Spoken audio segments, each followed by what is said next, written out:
How does a retroverted uterus affect fetal growth? Hello, everyone. Today, we're going to talk about a medical condition that may be a bit puzzling to some, a retroverted uterus.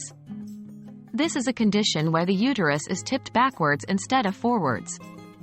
But the question we're focusing on today is, how does a retroverted uterus affect fetal growth?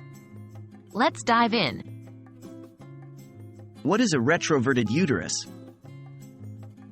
A retroverted uterus, also known as a tilted or tipped uterus, is a condition where the uterus tilts backward at the cervix, towards the spine, instead of forward.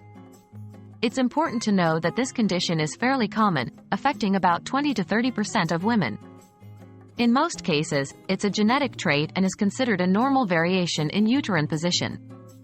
Having a retroverted uterus is usually not a cause for concern, and in many cases, it does not affect fertility or pregnancy. Does a retroverted uterus affect fetal growth?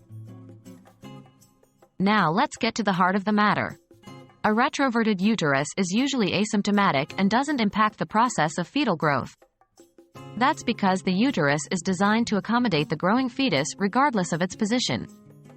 During pregnancy, the uterus becomes more spherical and usually repositions itself upward in the abdomen, reducing the impact of its initial position. However, a tipped uterus may occasionally lead to difficulties during the early stages of pregnancy, potentially causing discomfort or minor issues such as back pain, urinary tract infections, or difficulty with urination.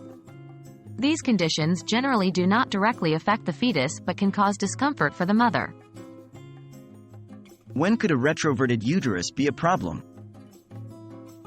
While typically harmless, in rare cases a retroverted uterus can cause complications, such as an incarcerated uterus, where the uterus becomes trapped in the pelvis as it grows, rather than lifting out of the pelvis. This can happen in the second trimester and can cause pain and urinary symptoms. However, this is very rare and can usually be managed by a healthcare provider. In most cases, the uterus will naturally correct its position as the pregnancy progresses. In conclusion, a retroverted uterus is typically not something that should cause worry about fetal growth. Although it might cause minor discomfort to the mother during early stages of pregnancy, it generally does not have a significant impact on the growth and development of the fetus. As always, if you have any concerns about your health or pregnancy, it's important to consult with your healthcare provider. Thanks for tuning in today, and we hope this has been helpful for you.